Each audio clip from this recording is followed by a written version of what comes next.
Breaking news, napakalaking gulo nito mga kaibigan sapagkat nagsalita na ang kampo ng Iran tungkol sa nangyaring napakalaking pagsabog sa southern part nito na kung saan natupok mga kaibigan ang pinakamalaking daungan ng bansa.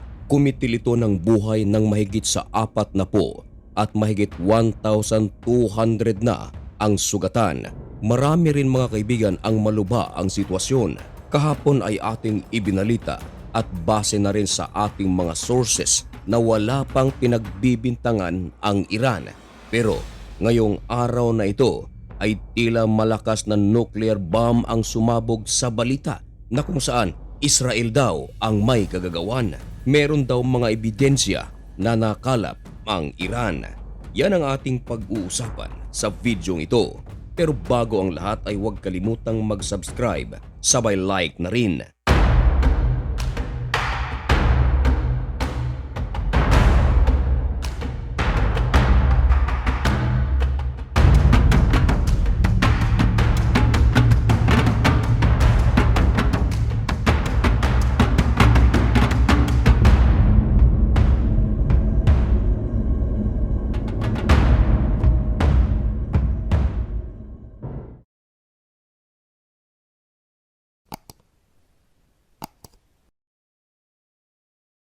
Maligayang pagbabalik mga kaibigan. Kumusta na kayong lahat?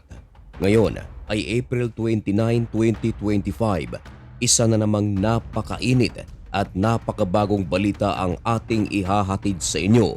Ito ay tungkol sa sitwasyon ng Israel at ng Iran at ang pinakabagong nangyari sa Iran na kung saan sumabog ang pinakamalaking daungan ng bansa na kung saan hawak nito ang 80% na mga import na negosyo ng bansa. Marami ang mga nasawi at ang mga sugatan umaakyat pa hanggang ngayon. Kumpirmado na meron ng 1,200 ang mga sugatan at dahil dito maging ang Russia at China ay nabahala na rin sa pangyayaring ito.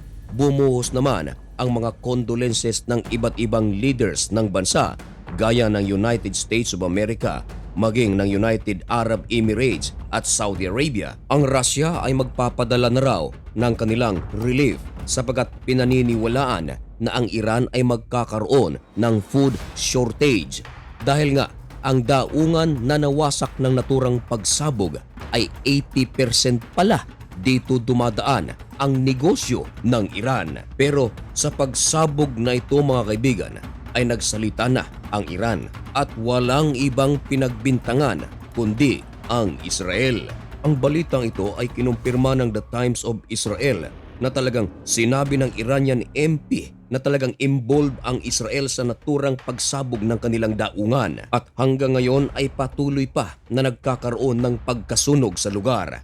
Nababalot ng mga makakapal na usok at kahit na napakalayo na ng mga lugar ay naaabot pa rin ng mga sunog at pagyanig. At ganito ang sinasabi ng kampo ng Iran. Ayan, basahin nyo mga kaibigan. Ayon sa Iran, meron daw pampasabog na planted sa container. Ngayon, pag sinabi nating planted mga kaibigan, ipinilalabas ng Iran na hindi ito aksidente, kundi talagang plano na atakihin ang Iran. By the way mga kaibigan, ang naturang container na naglalaman ng mga explosive ay nagmula sa China. Ipinadala ito ng China buwan ng Pebrero hanggang Marso. Dagdag pa ng Iran na ang naturang mga explosive na itinanim sa container van ay inilagay sa origin of country. Ibig sabihin mga kaibigan, ito ay itinanim na nasa China pa lamang at pagdating sa bansang Iran, dito na pasasabugin. Dagdag pa ng Iran, kung hindi raw ito nagawa ng Israel sa loob mismo ng bansang China, ito ay isinagawa habang nasa transportation. Kaya hindi raw ito masasabing mishandling, kagaya ng ibinalita ng CNN kahapon. Ang mismong nagsabi nito mga kaibigan na ibinalita ng CNN ay mismong Iran. Pero ngayon ay binabawi na nila ang kanilang sinasabi at itinuturo ang pangyayari sa Israel. Dagdag pa ng Iran na ang naturang pagsabog talagang hindi mishandling sapagkat ang mga pagsabog ay nangyari sa iba't ibang panig ng Iran.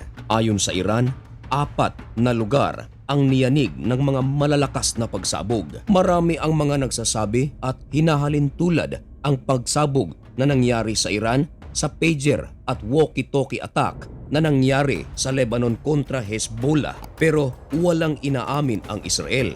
Pero pagdaan ng ilang buwan mga kaibigan, inamin na rin ng Defense Minister ng Israel na talagang sila pala ang may kagagawan sa pager at walkie-talkie attack sa Lebanon kontra Hezbollah. At ngayon mga kaibigan na pinagbibintangan ang Israel ng Iran ay wala pang sinasabi ang Israel tungkol sa mga accusation na ito. Maliwanag sa ulat na ito mga kaibigan ang sinasabi. Ayan, pagtulungan nating basahin. Ayon dito, Israel was involved in the explosion. Ito ay sinabi mismo ng Iranian MP na si Muhammad Siraj. It was not accidental. Clear evidence points to Israeli involvement. Yan, ayon mga kaibigan sa Iran, maliwanag daw ang mga ebidensya na talagang Israel ang may kagagawan. Pero take note mga kaibigan, wala pang ipinapakitang ebidensya ang kampo ng Iran kung talaga nga bang Israel ang may kagagawan. Nitong nakaraang araw mga kaibigan, nauna nang sinabi ng Israeli officials na wala raw silang kinalaman sa naturang pagsabog sa Iran. Binisita na ng presidente ng Iran na si Masoud Pezeshkian ang mga sugatan. Ayon kay Masoud Pezeshkian, patuloy raw silang magsasagawa ng masusing investigation kung bakit daw ito nangyari at kung paano ito nangyari at kung sino ang may kagagawan. Kaya ang gobyerno ng Iran mga kaibigan ay nagdeklara ng 3 araw na days of mourning. Palaisipan ang naturang pagsabog mga kaibigan. Sinasabi ng marami hindi raw ito coincidence. Marami naman ang nagsasabi coincidence lamang sapagkat ngayon ay nagpapatuloy ang pag-uusap ng panig ng Amerika at panig ng Iran upang tuluyan ng wakasan ang proyektong nuklear ng Iran sapagkat matagal na ring sinabi ni President Donald Trump na hindi pwedeng magkaroon ng nuclear weapon ang Iran. And of course, ito rin ang gusto ng Israel at ibang mga karatig bansa nito gaya ng Saudi Arabia, UAE at Jordan. Pero ang bagay na ayaw magkaroon ang Iran, pero ang pagkakaroon ng nuclear weapon ng Iran ang siyang bagay na ayaw ng Israel, ayaw ng Amerika, ayaw ng Jordan, UAE at KSA. Siya pa ang nangyari. Sa dinami-dami ng pwedeng sumabog, yun pang pinag-uusapan ngayon. Kaya sinasabi ng maraming mga commenters at mga analyst mga kaibigan, hindi raw ito coincidence. Pero ang lahat ng ito mga kaibigan ay wala pang mga konkretong ebidensya. At sa mga susunod na araw, linggo o buwan, baka meron ng malapit-lapit na mga desisyon.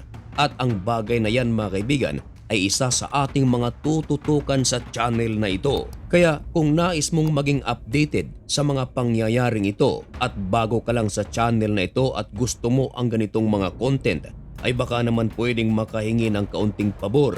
I-subscribe mo na ang napakaliit nating channel na ito, sabay like na rin. At sa lahat ng aking mga kababayan, Luzon, Visayas at Mindanao, sa ating mga OFWs na nasa Israel, kumusta po kayong lahat dyan? Shout out sa inyong lahat.